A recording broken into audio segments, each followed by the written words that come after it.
Hello, my name is TJ with On Point Archery in Norwalk, Connecticut. And today we're going to talk about compound bows. More often than not, we get a lot of people come in the shop here that purchased a bow either on eBay, online, a friend of theirs. And the most important thing regarding a compound bow is whether or not it fits the shooter that made the purchase. In the compound bow world, some of the older models, all the draw lengths are going to be adjusted with something called a module.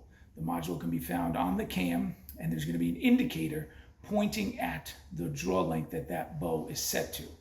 Some older model bows had draw length specific modules, meaning that if you were a 27-inch shooter and you purchased this bow, you would have to purchase a 27-inch module. This is an example of a replaceable module cam. This happens to be a Bowtech Liberty VFT. This right here actually is the module. It would be loosened from this other side by adjusting this Allen screw. Once that comes out, the module is replaceable and it is draw length specific. So this happens to be an F5 mod. If we took this off, we would find that this is a different mod.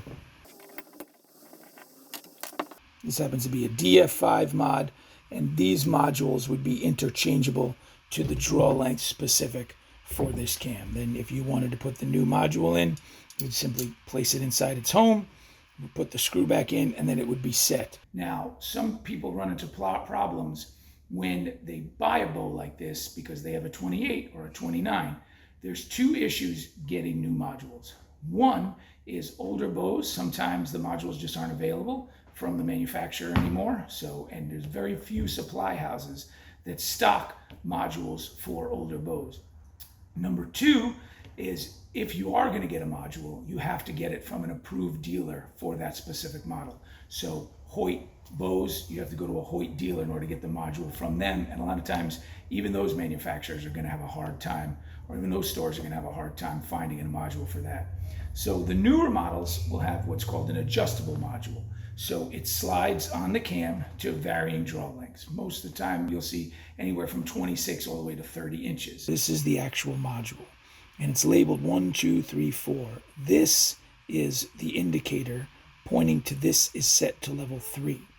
So you'd have to look up the model for this particular bow, which happens to be a Diamond Infinite Edge. If you wanted to change the draw length on this bow, you would simply loosen these corresponding screws. It will allow this module to rotate in this channel on the cam, and you could set it to the corresponding number for your draw length. So either 1 or 3 or 10, and both cams would have to match. When it's set to number 3, it is to this corresponding draw length, which I believe is 27.5.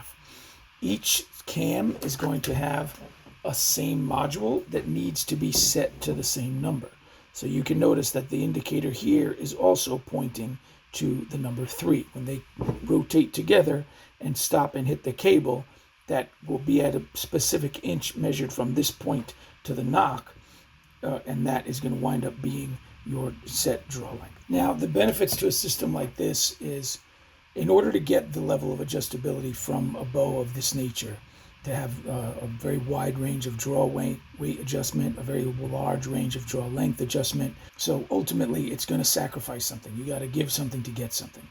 The draw length specific modules are going to allow that bow to operate at peak performance given that individual draw length. Whereas this, it's going to change a little bit, because as this gets shorter, the bow's going to get slower, the bow's going to get faster, and the draw length is going to push the arrow further. That is the benefits to either a fixed or adjustable module. To know what draw length you have as a shooter, when you pull your bow back with an arrow nocked, at full draw, the point where the nock meets the shaft is going to be in line with your retina. So as I'm aiming down, if you drew a straight line down from my retina down to where this nock point meets this shaft, that's a good draw length. A little too far back, it's too long. Obviously too far forward, it's too short. Some shops will put a longer D-loop on to compensate if your bow doesn't fit you exactly right. It's not necessarily the best practice, because it's going to make it very difficult to get an identical anchor point each time you pull your bow. And the anchor point is the most important thing in archery. It's what's going to help you maintain accuracy when you're sending arrows down range. So those are modules. and appropriate draw length. If you have any questions, you can be found at www.pointarcheryct.com. You can reach out to us that way. Stay tuned for the next video, and thanks for watching.